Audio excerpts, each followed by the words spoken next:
Breakfast ನ್ಯೂಸ್ಗೆ ಸ್ವಾಗತ.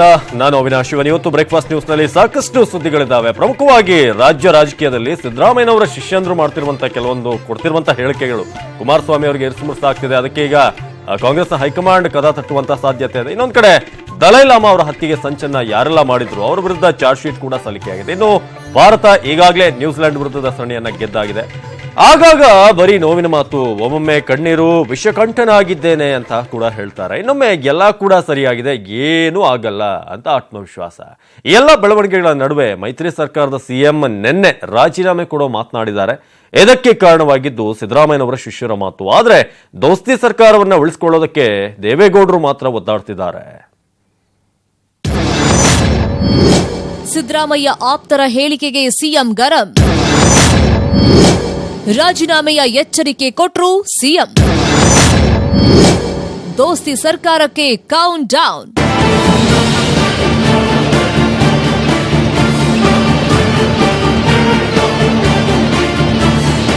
ನಮ್ಗೆ ಯಾವತ್ತಿದ್ರೂ ಸಿದ್ದರಾಮಯ್ಯನವರೇ ಮುಖ್ಯಮಂತ್ರಿ, ನಮ್ ಎದೆ ಬಗುದ್ರು ಸಿದ್ದರಾಮಯ್ಯನವರೇ ಕಾಣ್ತಾರೆ ಅಂತ ಸಿದ್ದರಾಮಯ್ಯ ಶಿಷ್ಯ ಎಂಟಿಬಿ ನಾಗರಾಜ್ ಹೇಳಿದ್ರು. ಇದರ ಜೊತೆ ಎಸ್ಟಿ ಸೋಮಶೇಖರ್, ಸುಧಾಕರ್, ಪುಟ್ಟರಂಗ ಶೆಟ್ಟಿ ಸಿದ್ದರಾಮಯ್ಯ ಪರ ಬ್ಯಾಟಿಂಗ್ ಮಾಡಿದ್ರು. ಇದು ದೋಸ್ತಿ ಸರ್ಕಾರದಲ್ಲಿ ಒಡಕಿಗೆ ಕಾರಣವಾಗಿದೆ. ಸಿದ್ದರಾಮಯ್ಯ ಶಿಷ್ಯರ ಹೇಳಿಕೆ ಬೆನ್ನಲ್ಲೇ ಸಿಎಂ ಕುಮಾರಸ್ವಾಮಿ ಸಿಟ್ಟು ನೆತ್ತಿಗೇರಿದೆ. ಯಾವ ಮಟ್ಟಿಗೆ ಅಂದ್ರೆ, ನಾನ್ ಸಿಎಂ ಕುರ್ಚಿಗೆ ಅಂಟ್ಕೊಂಡಿಲ್ಲ, ರಾಜೀನಾಮೆಗೆ ರೆಡಿ ಅಂತ ಡೈರೆಕ್ಟ್ ಆಗಿ ವಾರ್ನಿಂಗ್ ಕೊಟ್ಟಿದ್ದಾರೆ CM Kumaraswamy.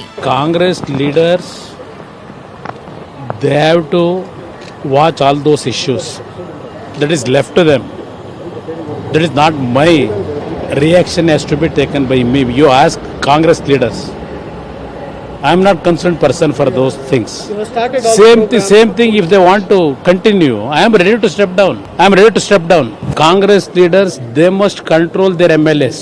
Frequently if they in the open meetings, if they react like this, that is left to them only. ದೋಸ್ತಿಗಳ ಮೇಲೆ ಸಿಎಂ ಆಕ್ರೋಶ ವ್ಯಕ್ತಪಡಿಸಿದ ಬೆನ್ನಲ್ಲೇ ಜೆಡಿಎಸ್ ನಾಯಕರು ಕೂಡ ಕಾಂಗ್ರೆಸ್ನವರ ಮೇಲೆ ಸಿಡಿದೆದ್ದಿದ್ದಾರೆ. ಒಂದ್ ಹೆಜ್ಜೆ ಮುಂದೆ ಹೋಗಿ ಬಿಜೆಪಿ ಸಹವಾಸವೇ ಬೆಸ್ಟ್ ಅಂದಿದ್ದಾರೆ ಸಚಿವ ಪುಟ್ಟರಾಜು. ನಾವೇನು ಯಾರ ಮನೆ ಬಾಗಿಲಿಗೂ ನಮ್ಗೆ ಅಧಿಕಾರ ಕೊಡಿ, ಮುಖ್ಯಮಂತ್ರಿ ಮಾಡಿ ಅಂತ ಅರ್ಜಿ ಇಟ್ಕೊಂಡು ಹೋಗಿರ್ಲಿಲ್ಲ. ನಾವು 2006-07ರಲ್ಲಿ ಬಿಜೆಪಿ ಜೊತೆ ಸೇರಿ ಸರ್ಕಾರ ಮಾಡಿದ್ದು. ಈ ರಾಜ್ಯದಲ್ಲಿ ಎಲ್ಲರೂ ತಿರುಗಿ ನೋಡ್ಬೇಕು. ಅಷ್ಟರ ಮಟ್ಟಿಗೆ ಮುಖ್ಯಮಂತ್ರಿಗಳು ಯಾವುದೇ ಒಂದು ಬೆಟ್ ತೋರಿಸ್ಕೊಳ್ಳೋ ರೀತಿಯಲ್ಲಿ ಈ ರಾಜ್ಯವನ್ನು ಮುನ್ನಡೆಸಿದಂಥ ಇತಿಹಾಸ ಇದೆ. ಇವತ್ತು ಬಹುತೇಕ ಕಾಂಗ್ರೆಸ್ನವರು ಸರ್ಕಾರ ರಚಿಸುವಂಥ ಸಂದರ್ಭದಲ್ಲಿ ಏನು ದೊಡ್ಡತನದ ಮಾತುಗಳನ್ನ ಮಾತಾಡೋದು,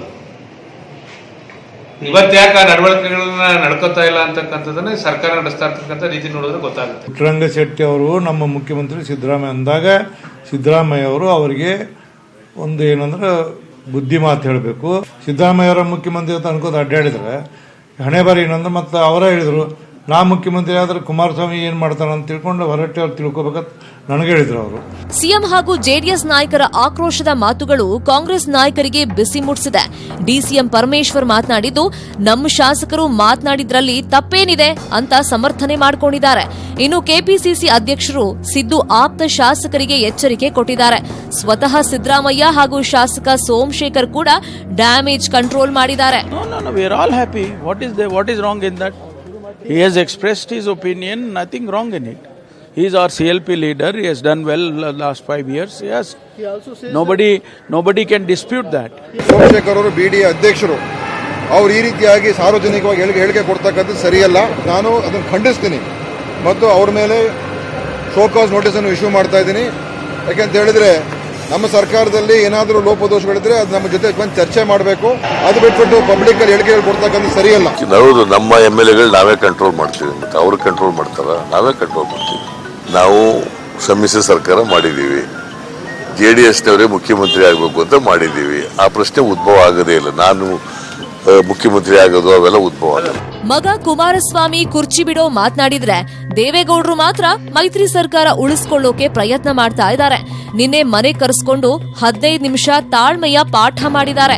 ಸಮಾಧಾನದಿಂದ ಇರಬೇಕು, ಆತುರ ಮಾಡಬೇಡ ಅಂತ ಹೇಳಿದ್ದಾರೆ.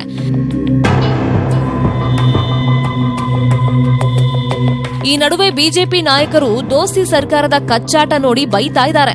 ಒಟ್ನಲ್ಲಿ ಲೋಕಸಭಾ ಚುನಾವಣೆ ಹೊತ್ತಲ್ಲಿ ದೋಸ್ತಿಗಳ ಕುಸ್ತಿ ಇಲ್ಲಿಗೆ ನಿಲ್ಲುತ್ತಾ ಅಥವಾ ಹೆಚ್ಚಾಗುತ್ತಾ ಕಾದು ನೋಡಬೇಕು. Bureau report, news 18 Kannada. Yes, ಈ ಸರ್ಕಾರದಲ್ಲಿ ಸಿದ್ದರಾಮಯ್ಯನವರನ್ನ ನೋಡಿದ್ರೆ ಅವ್ರು ಟ್ರಬಲ್ ಶೂಟರ್ ಅಥವಾ ಟ್ರಬಲ್ ಮೇಕರ್ ಅನ್ನೋ ಒಂದು ಸಂಶಯಗಳು ಒಮ್ಮೆ ಮೂಡ್ತಾ ಇರುತ್ತೆ. ಅದೇ ರೀತಿಯಾಗಿ ಈಗ ಸಿದ್ದರಾಮಯ್ಯನವರ ಮೇಲೆ ಸಿಎಂ ಎಚ್.ಡಿ. ಕುಮಾರಸ್ವಾಮಿ ಅವರು ಬ್ರಹ್ಮಾಸ್ತ್ರವನ್ನ ಪ್ರಯೋಗ ಮಾಡೋದಕ್ಕೆ ಮುಂದಾಗಿದ್ದಾರೆ. ಸಿದ್ದರಾಮಯ್ಯನವರ ವಿರುದ್ಧ ಹೈಕಮಾಂಡ್ಗೆ ದೂರನ್ನ ಕೊಡ್ತಾರ ಎಚ್.ಡಿ.ಕೆ. ಯಾಕಂದ್ರೆ ಪದೇ ಪದೇ ಸರ್ಕಾರವನ್ನ ನಡೆಸುವಲ್ಲಿ ತೊಂದರೆ ಆಗ್ತಾ ಇದೆ. ಸರ್ಕಾರವನ್ನ, ದೋಸ್ತಿ ಸರ್ಕಾರ ಏನಿದೆ ಅದನ್ನ ಸುಸೂತ್ರವಾಗಿ ನಡೆಸ್ಕೊಂಡು ಹೋಗೋದಕ್ಕೆ ಬಿಡ್ತಾ ಇಲ್ಲ ಅನ್ನೋ ರೀತಿಯಾಗಿ ಕಂಪ್ಲೇಂಟ್ ಅನ್ನ ಕೊಡ್ತಾರ ಎಐಸಿಸಿ ಅಧ್ಯಕ್ಷ ರಾಹುಲ್ ಗಾಂಧಿ ಅವರಿಗೆ. ಸಿಎಂ ಸ್ಥಾನಕ್ಕೆ ರಾಜೀನಾಮೆ ಕೊಡ್ತೀನಿ ಅಂತ ಎಚ್.ಡಿ. ಕುಮಾರಸ್ವಾಮಿ ಅವರು ನಿನ್ನೆ ಹೇಳಿಕೆಯನ್ನ ಕೊಟ್ಟಿದ್ರು. ನಾನು ಕುರ್ಚಿಗೆ ಅಂಟಿಕೊಂಡು ಕೂರುವಂತ ವ್ಯಕ್ತಿಯಲ್ಲ, ಕಾಂಗ್ರೆಸ್ ಹೈಕಮಾಂಡ್ಗೆ ಸಿಎಂ ಸಂದೇಶವನ್ನ ರವಾನೆ ಮಾಡಿದ್ರ.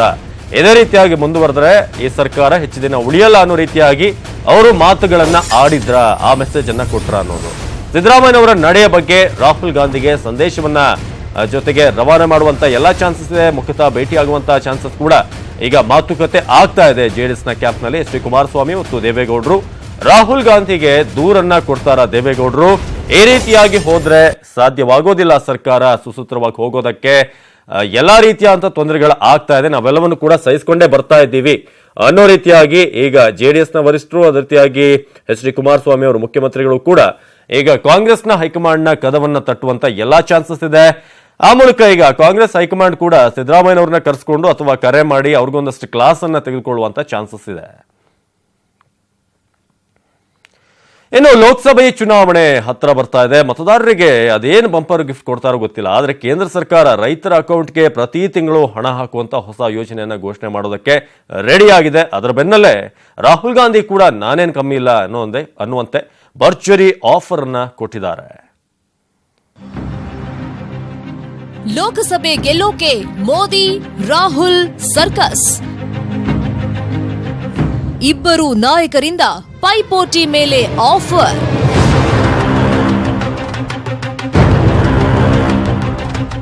ಲೋಕಸಭೆ ಚುನಾವಣೆ ಹೊಸ್ತಿಲಲ್ಲೇ ಬಿಜೆಪಿ ಹಾಗೂ ಕಾಂಗ್ರೆಸ್ ಪೈಪೋಟಿಗೆ ಬಿದ್ದಂತೆ ಜನರನ್ನ ಸೆಳೆಯೋ ಪ್ರಯತ್ನ ಮಾಡ್ತಾ ಇವೆ. ಮೋದಿ ಸರ್ಕಾರದಿಂದ ರೈತರಿಗಾಗೇ 2 ವಿಶೇಷ ಪ್ಯಾಕೇಜ್ ಘೋಷಣೆ ಆಗಲಿವೆ ಎನ್ನಲಾಗಿದೆ.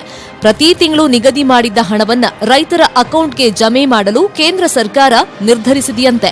ಒಡಿಶಾ, ತೆಲಂಗಾಣ ಮಾದರಿಯಲ್ಲಿ ಹಣ ನೀಡೋಕೆ ಕೇಂದ್ರ ಮುಂದಾಗಿದೆ. ರೈತರ ಬೆಳೆ ಸಾಲದ ಮೇಲಿನ ಬಡ್ಡಿ ಮನ್ನಾ ಮಾಡಲು ಕೇಂದ್ರ ಮುಂದಾಗಿದೆ. ಸಕಾಲಕ್ಕೆ ಕಂತು ಪಾವತಿ ಮಾಡದವರ ಬಡ್ಡಿ ಮನ್ನಾ ಆಗಲಿದೆಯಂತೆ. ಇನ್ನು ಬೆಳೆ ವಿಮೆಯ ಸಂಪೂರ್ಣ ಪ್ರೀಮಿಯಂ ಅನ್ನ ಮನ್ನಾ ಮಾಡೋ ಸಾಧ್ಯತೆ ಕೂಡ ಇದೆ ಎನ್ನಲಾಗಿದೆ. ಬಡವರಿಗೆ ಕನಿಷ್ಠ ಆದಾಯ, ರಾಹುಲ್ ಗಾಂಧಿ ಘೋಷಣೆ. ಇನ್ನು ಕೇಂದ್ರದಲ್ಲಿ ಕಾಂಗ್ರೆಸ್ ಸರ್ಕಾರ ಬಂದ್ರೆ ರೈತರಿಗೆ, ಬಡವರಿಗೆ ಕನಿಷ್ಠ ಆದಾಯ ನೀಡೋದಾಗಿ ರಾಹುಲ್ ಗಾಂಧಿ ಘೋಷಣೆ ಮಾಡಿದ್ದಾರೆ. ಛತ್ತೀಸ್ಗಢದ ರ್ಯಾಲಿಯಲ್ಲಿ ಮಾತನಾಡಿದ ರಾಹುಲ್ ಪದೇ ಪದೇ ಬರಗಾಲ, ಅತಿವೃಷ್ಟಿ ಎದುರಿಸ್ತಾ ಇರೋ ಜನರಿಗೆ ಈ ಯೋಜನೆ ತರೋದಾಗಿ ಭರವಸೆ ಕೊಟ್ಟಿದ್ದಾರೆ. 2019 के बाद कांग्रेस पार्टी वाली सरकार गारंटी करके न्यूनतम आमदनी देने जा रही है. इसका मतलब मिनिमम इनकम गारंटी, मतलब हिंदुस्तान के हर गरीब व्यक्ति के बैंक अकाउंट में कम से कम न्यूनतम आमदनी हिंदुस्तान की सरकार देने जा रही है. ಒಟ್ನಲ್ಲಿ ಲೋಕಸಭೆ ಚುನಾವಣೆ ಹತ್ರ ಬರ್ತಾ ಇರೋ ಕಾರಣ ಹಲವು ಭರವಸೆಯನ್ನ ಕೊಡ್ತಾ ಇದ್ದಾರೆ. ಆದ್ರೆ ಅಧಿಕಾರಕ್ಕೆ ಬಂದ ಮೇಲೆ ನಿಜವಾಗ್ಲೂ ಈಡೇರಿಸ್ತಾರಾ ಅಂತ ನೋಡ್ಬೇಕು. Bureau report, news 18 Kannada. Dalai Lama ಹತ್ಯೆ ಸಂಚಿನ ಪ್ರಕರಣ ಸಂಬಂಧ ಪಾಟ್ನಾ ವಿಶೇಷ ಕೋರ್ಟ್ಗೆ ಪೂರ್ವಭಾವಿ ಚಾರ್ಜ್ ಶೀಟ್ ಸಲ್ಲಿಕೆ ಮಾಡಲಾಗಿದೆ. ಕೇಂದ್ರ ತನಿಖಾ ದಳ ಚಾರ್ಜ್ ಶೀಟ್ ಅನ್ನು ಸಲ್ಲಿಸಿದೆ. ಅಬ್ದುಲ್ಲಾ, ದಿಲ್ವಾರ್ ಹುಸೇನ್, ಅಬ್ದುಲ್ ಕರೀಂ, ತುಹೀನ್, ಕೌಸರ್ ಸೇರಿ 6 ಜನ ಉಗ್ರರ ಮೇಲೆ ಚಾರ್ಜ್ ಶೀಟ್ ಅನ್ನು ಸಲ್ಲಿಸಲಾಗಿದೆ. ಚಾರ್ಜ್ ಶೀಟ್ನಲ್ಲಿ ಬಾಂಬ್ ದಾಳಿಗೆ ಪ್ಲಾನ್ ಮಾಡಿದ್ದೆ ಈ 6 ಜನ ಉಗ್ರರು ಬುದ್ಧ ಅನುಯಾಯಿಗಳೇನಿದ್ದಾರೆ ಅವರು ರಕ್ತಪಾತಕ್ಕೆ ಸಂಚನ ಮಾಡಿದ್ವಿ ಅಂತ ಉಗ್ರರು ವಿಚಾರಣೆಯ ವೇಳೆ ನೀಡಿದ್ದಂತಹ ಹೇಳಿಕೆ ಆಧಾರದ ಮೇಲೆ ಚಾರ್ಜ್ ಶೀಟ್ ಅನ್ನು ಸಲ್ಲಿಸಲಾಗಿದೆ. ಇನ್ನು 3 ಐಇಡಿ, 2 ಕಚ್ಚಾ ಬಾಂಬ್ ತಯಾರಿಸಿದ್ದ ಉಗ್ರ ಕೌಸರ್ ದಕ್ಷಿಣ ಭಾರತದ ಹಲವೆಡೆ ದಾಳಿಗೆ ಸಂಚನ ರೂಪಿಸಿದಂತೆ ಈ ಮಾಹಿತಿಯನ್ನ ಚಾರ್ಜ್ ಶೀಟ್ನಲ್ಲಿ ಉಲ್ಲೇಖ ಮಾಡಲಾಗಿದೆ. ಇನ್ನು ಬಳ್ಳಾರಿಯಲ್ಲಿ ಜನ ಚಿರತೆಗೆ ಬೆಚ್ಚಿ ಬೀಳ್ತಾ ಇದ್ದಾರೆ. ಕುಂತ್ರು ನಿಂತರು ನಿದ್ದೆಯಲ್ಲೂ ಕೂಡ ಚಿರತೆಯದ್ದೇ ಭಯ. ಈಗಾಗಲೇ ಬರೋಬ್ಬರಿ 8 ಚಿರತೆಗಳು ಬೋನಿಗೆ ಬಿದ್ದಿದ್ದಾವೆ. ದಿನೇ ದಿನೇ ಬೋನಿಗೆ ಬೀಳುವಂತಹ ಚಿರತೆಗಳ ಸಂಖ್ಯೆ ಕೂಡ ಹೆಚ್ಚಾಗ್ತಿದ್ದಂತೆ ಜನ ಆತಂಕದಿಂದ ಹೆಚ್ಚಾಗಿ ಊರು ಬಿಡ್ತಿದ್ದಾರೆ.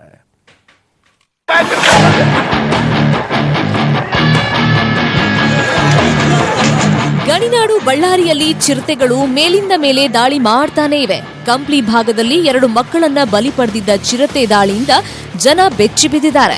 ಇದುವರೆಗೂ ಅರಣ್ಯ ಇಲಾಖೆ ಇಟ್ಟಿದ್ದ ಬೋನಿಗೆ 8 ಚಿರತೆಗಳು ಬಿದ್ದಿವೆ.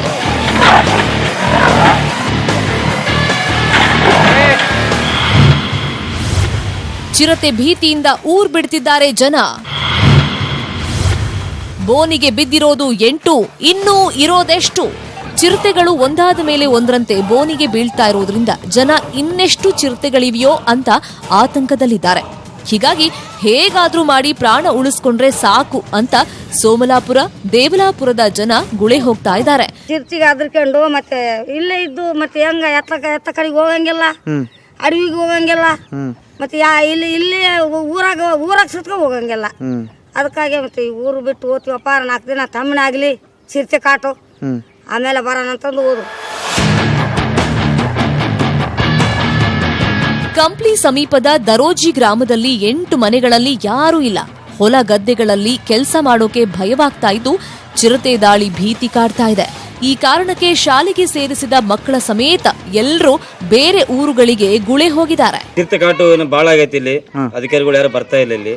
ಅದ್ರ ಸಲುವಾಗಿ ನೋಡು ಈ ತರ ಮನೆಗಳು ಬಿಲ್ಡಿಂಗ್ ಕಟ್ಸ್ಕೊಂಡು ನೋಡಿ ಓಡೋಗಿ ಇಲ್ಲಿ ಚಿರತೆ ಮನೆ ರಾತ್ರಿ ಬಂದಿತ್ತು ಇಲ್ಲಿ.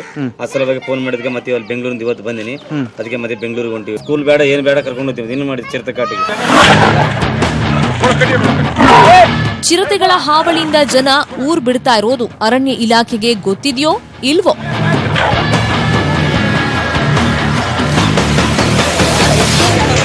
ಶರಣು ಹಂಪಿ, ನ್ಯೂಸ್ 18 ಕನ್ನಡ. ಅಂಗನವಾಡಿಗೆ ಮಕ್ಕಳು ಖುಷಿಯಾಗಿ ಬರೋದನ್ನ ನೋಡಿದೀವಿ. ಆದ್ರೆ ಇಲ್ಲಿ ಒಂದು ಅಂಗನವಾಡಿ ಇದೆ, ಅಲ್ಲಿಗೆ ಮಕ್ಕಳು ಬರೋಕೆ ಅಳ್ತಾರೆ. ಅಷ್ಟಕ್ಕೂ ಅಂಗನವಾಡಿಲಿ ಅಂತದ್ದೇನಿದೆ ಬನ್ನಿ ನೋಡ್ಕೊಂಡ್ ಬರೋಣ.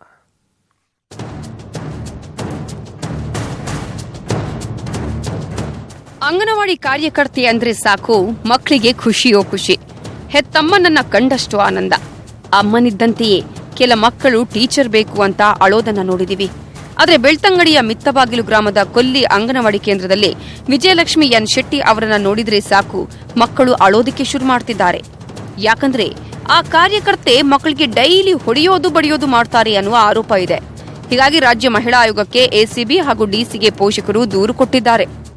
ಅವರು ಅಂಗನವಾಡಿಯ ಒಳಗೆ ಟೀಚರ್ ಪ್ರವೇಶ ಆದ ಕೂಡಲೇ ಮಕ್ಕಳು 23 ಮಕ್ಕಳಿದ್ರು, ಎಲ್ಲ ಮಕ್ಕಳು ಕೂಗಿದ್ದಾರೆ. ಅದನ್ನ ಅವರು ಪ್ರವೇಶ ಆದ್ರು ಅಂತೇಳಿ ಗೊತ್ತಾದ ಕೂಡಲೇ ನಾವು ಮಕ್ಕಳನ್ನು ಹೋಗಿ ನಮ್ಮ ಮಕ್ಕಳನ್ನ ಹೊರಗೆ ಕರ್ಕೊಂಡು ಬಂದು ಉಪವಾಸ ಸತ್ಯಾಗ್ರಹ ಮಾಡಿದ್ದು ಸಂಜೆ ತನಕ. ಇದು ಅಂಗನವಾಡಿ ಕಾರ್ಯಕರ್ತೆ ಬಡ್ಡಿ ವ್ಯವಹಾರ ಮಾಡ್ತಿದ್ದಾರಂತೆ. ಹಲವು ಮಹಿಳೆಯರ ಮೇಲೆ ಹಲ್ಲೆ ಮಾಡಿದ್ದಾರಂತೆ. ಅಂಗನವಾಡಿಯಲ್ಲಿರುವ ಅಡುಗೆ ಸಾಮಗ್ರಿಗಳನ್ನು ಕದ್ದು ಮಾರಾಟ ಮಾಡ್ತಿದ್ದಾರೆ ಅನ್ನುವ ಆರೋಪವೂ ಇದೆ. ಫುಡ್ ಮಕ್ಕಳಿಗೆ ಸರಿಯಾಗಿ ಕೊಡ್ತಾ ಇಲ್ಲ, ಊಟದ ವಿಚಾರದಲ್ಲಿ ತುಂಬ ತೊಂದರೆ ಕೊಡ್ತಾ ಇದ್ದಾರೆ, ಮಕ್ಕಳಿಗೆ ದೈಹಿಕ ಮಾನಸಿಕ ಹಿಂಸೆ ಕೊಡ್ತಾ ಇದ್ದಾರೆ. ಇದೆಲ್ಲವೂ ಕೂಡ ಎಲ್ಲ ವಿಚಾರ ಕೂಡ ಎಲ್ಲ ಮಕ್ಕಳಿಗೆ ತಾಯಂದಿರಿಗೆ ಗೊತ್ತಿದೆ. ಈ ಮಕ್ಕಳು ಈ ಟೀಚರ್ ಇರಬೇಕಾದ್ರೆ ಬರುವುದೇ ಇಲ್ಲ. ಮದ್ದಿಗೆ ಅಂತ ನನಗೆ ಸ್ವಲ್ಪ ಕಷ್ಟ ಆದಾಗ 60,000 ರೂಪಾಯಿ ದುಡ್ಡು ತಗೊಂಡಿದ್ದೆ ಅವರ ಕೈಯಿಂದ. ಹಾಗೆ ಅವರಿಗೆ 60,000 ರೂಪಾಯಿಗೆ 1.5 ಲಕ್ಷ ದುಡ್ಡು ಕೊಟ್ಟಿದ್ದೇನೆ ನಾನು. ಮನೆ ಎಲ್ಲ ಮಾರಿ ನಾನು ಅವರಿಗೆ ಹಣ ಕೊಟ್ಟದ್ದು 1.5 ಲಕ್ಷ ಕೊಟ್ಟು ಪುನಃ ನನಗೆ 25,000 ಕೊಡಬೇಕಂತ ಹೇಳಿ ಅವರು ತುಂಬ ಹಿಂಸೆ ಕೊಡ್ತಿದ್ದಾರೆ ನನಗೆ. ಅಂಗನವಾಡಿ ಕಾರ್ಯಕರ್ತೆ ವಿಜಯಲಕ್ಷ್ಮಿ ವಿರುದ್ಧ ದೂರು ಕೊಟ್ಟರೂ ಅಧಿಕಾರಿಗಳು ಕ್ರಮ ಕೈಗೊಳ್ತಿಲ್ಲ. ಇದೇ ವಿಪರ್ಯಾಸ ನೋಡಿ. ನಿಖಿಲ್ ಸುವರ್ಣ ಜೊತೆ ಭರತರಾಜ್ ಕಲ್ಲಡ್ಕ, ನ್ಯೂಸ್ 18 ಕನ್ನಡ, ಮಂಗಳೂರು. ಮುಳ್ಳಿನ ರಾಶಿ ಮೇಲೆ ಹತ್ತಿ ಕಳಸ ಎತ್ತಿ ಹಿಡಿಯೋ ವಿಶೇಷ ಆಚರಣೆ ಚಿತ್ರದುರ್ಗ ಜಿಲ್ಲೆ ಚಳ್ಳಕೆರೆ ತಾಲೂಕಿನ ಪುರ್ಲೆಹಳ್ಳಿಯಲ್ಲಿ ನಡೆಯಿತು. ಗ್ರಾಮದ ಜನ ಮಾತ್ರವಲ್ಲದೆ ಸುತ್ತಮುತ್ತಲಿನ ಗ್ರಾಮಗಳ ಜನರು ಈ ಜಾತ್ರಾ ಸಂಭ್ರಮದಲ್ಲಿ ಪಾಲ್ಗೊಂಡಿದ್ರು. ವಿಶೇಷ ಅಂತಂದ್ರೆ ರಾಶಿ ರಾಶಿ ಮುಳ್ಳುಗಳನ್ನು ತುಳಿದು ಹತ್ತಿದರೂ ಕೂಡ ಭಕ್ತರಿಗೆ ಯಾವುದೇ ರೀತಿಯಾದಂತಹ ನೋವಾಗೋದಿಲ್ಲ. 15 ದಿನಗಳ ಕಾಲ ನಡೆಯುವಂತ ಜಾತ್ರಾ ಮಹೋತ್ಸವವನ್ನು ಬಹಳ ವಿಜೃಂಭಣೆಯಿಂದ ಆಚರಿಸಲಾಯಿತು. ಕಾಡುಗೊಲ್ಲರ ಆರಾಧ್ಯ ದೈವ ಖ್ಯಾತಿ ದೇವರನ್ನ ಮುಳ್ಳಿನ ಗುಡಿಯಲ್ಲಿ ಪ್ರತಿಷ್ಠಾಪಿಸಲಾಗಿತ್ತು.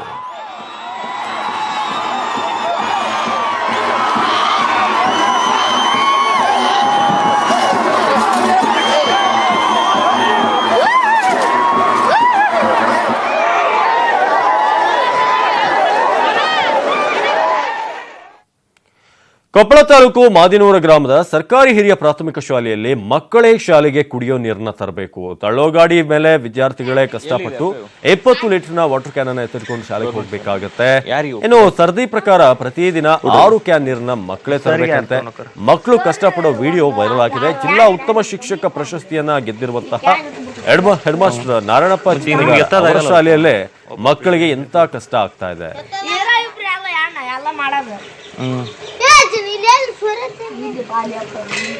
ಇದು ಬಂಡಿ ಎಲ್ಲಿದೆ?